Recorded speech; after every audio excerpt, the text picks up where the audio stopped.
Good morning, students. Today we will do the remaining forms of future tense. So let's start. Future continuous tense. Use of future continuous tense. It is used to denote an action that will be going on at some time in the future. इसका meaning है कि जो future में आने वाले time में कोई भी एक्शन यानी कि कोई भी काम will be going on at some time, किसी टाइम जो गोइंग ऑन होगा यानी कि कंटिन्यू होगा।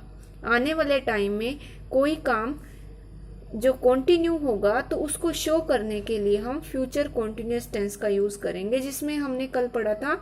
इसमें जो वर्ब की फॉर्म हेल्पिंग वर्ब है वो है विल, उसके साथ बी और फर्स्ट फॉर्म के साथ आईएनजी, ये मेन वर्ब है।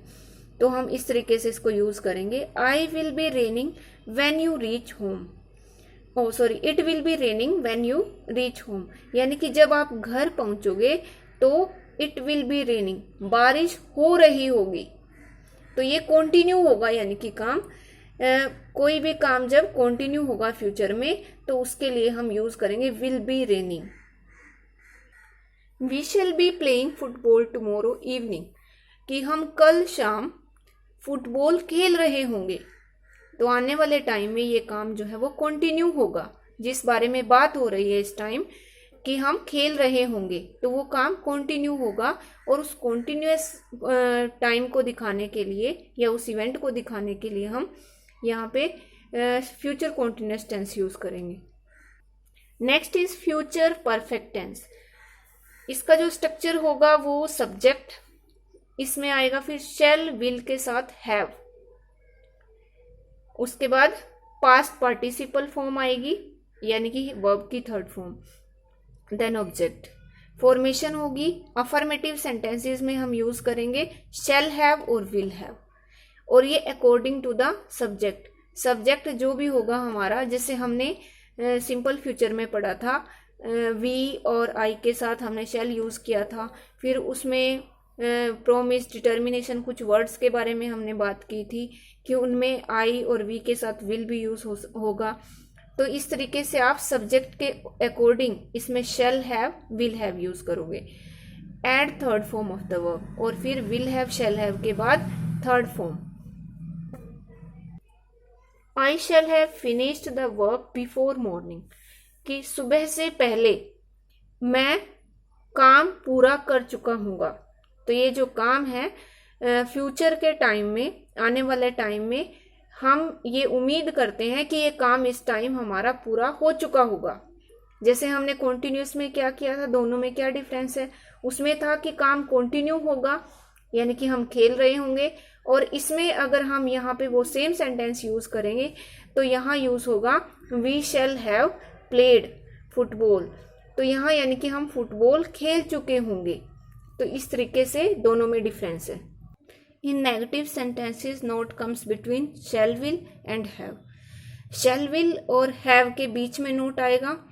ही will not have read this book by next week, कि अगले वीक तक, अगले सप्ताह तक वह इस बुक को नहीं पढ़ चुका होगा।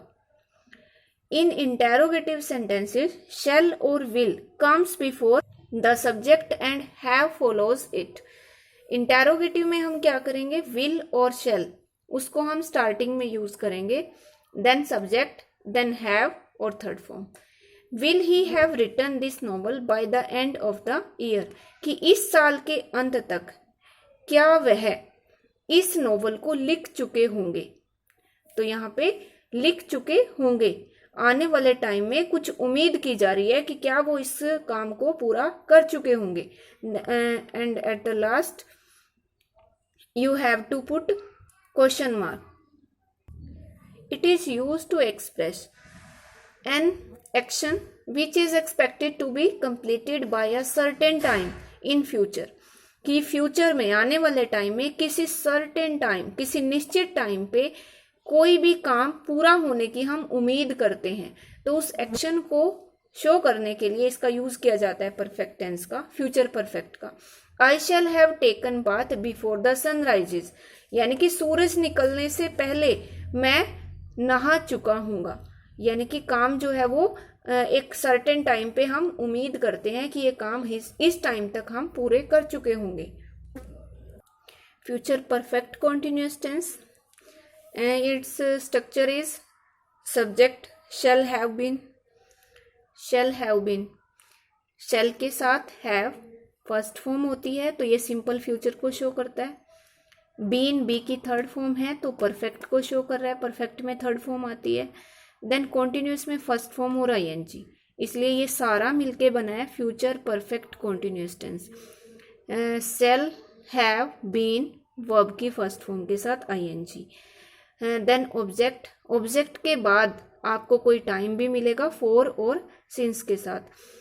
देन फॉर्मेशन, अफर्मेटिव सेंटेंसेस में हम यूज करेंगे सब्जेक्ट के साथ will have, shall have, been is followed by present participle, यानी कि हैव बीन के बाद फिर फर्स्ट फॉर्म के साथ ing, प्रेजेंट पार्टिसिपल का मीनिंग है।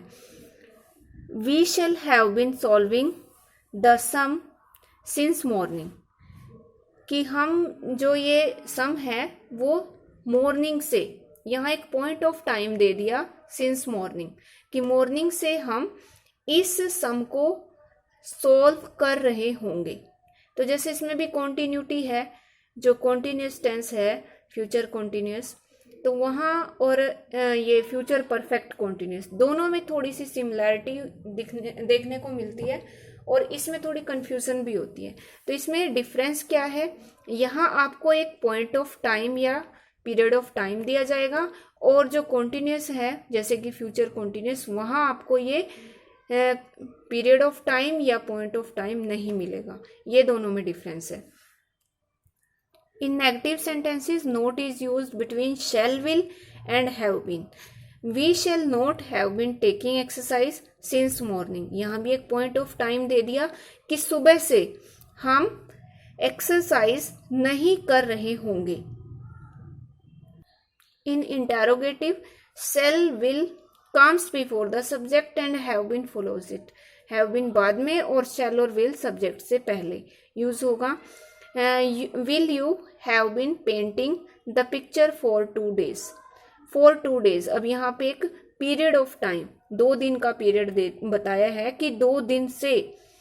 will you have been painting the picture, क्या आप इस पिक्चर को पेंटिंग यानी कि पेंट कर रहे थे, क्या आप 2 दिन से कर रहे होंगे फ्यूचर में, क्या आप इस पेंटिंग को 2 दिन से पेंट कर रहे होंगे, आने वाले टाइम की बात हो रही है।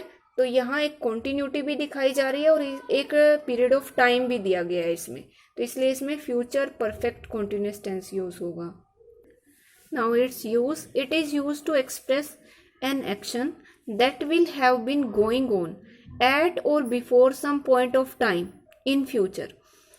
इसका मीनिंग ये है कि कोई भी काम जो गोइंग ऑन होगा, कंटिन्यू होगा some point of time in future, future में आने वाले टाइम में किसी टाइम का जो पॉइंट है यानी कि किसी निश्चित समय पर या किसी निश्चित समय से पहले जो भी काम कंटिन्यू होगा उसके लिए हम इस टेंस का यूज करेंगे।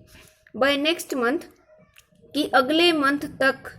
We will have been living in Mumbai for 10 years, कि हम मुंबई में 10 साल से रह रहे होंगे, यानी कि अगले महीने क्या होगा, उनको मुंबई में रहते हुए 10 साल का टाइम हो गया।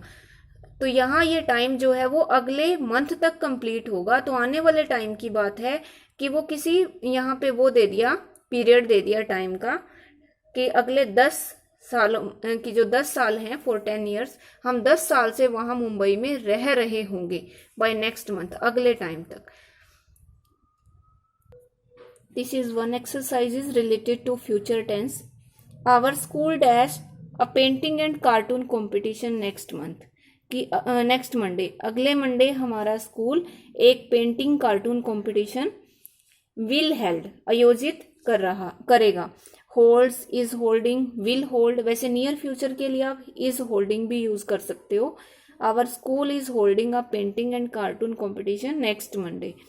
Each school dash a team of 2 participants, यानी कि हर एक स्कूल 2 पार्टिसिपेंट्स की एक टीम को भेजेगा। Will send, Each school will send a team of 2 participants. Invitations dash to 40 schools already. Already word से हमें पता चल रहा है कि ये प्रेजेंट परफेक्ट टेंस होगा यहाँ पे. इन्विटेशंस सी में आप यूज करोगे option have been sent. Passive sentence बनेगा ये. Invitations have been sent to 40 schools already, कि 40 स्कूलों को पहले ही इन्विटेशंस भेजे जा चुके हैं. However not more than 25 will participate, यानी कि 25 से ज़्यादा पार्टिसिपेट नहीं करेंगे. The competitors dash 3 hours. अब कॉम्पिटिटर्स को क्या दिया जाएगा? 3 घंटे का टाइम दिया जाएगा. तो ये भी पैसिव सेंटेंस बनेगा. ई के लिए हमारे पास ऑप्शन है given, have given, will be given, will have been given. तो विल बी गिवन यानी कि the participants will be given 3 hours.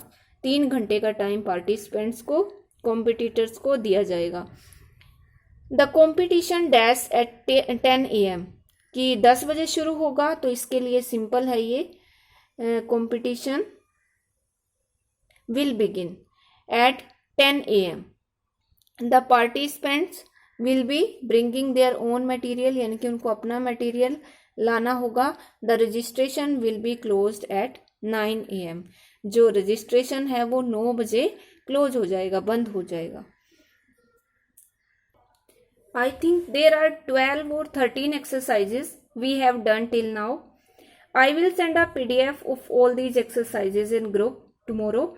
You have to write them in your fair notebook, and you have to come to school on Monday for notebook checking. So complete your work till Monday.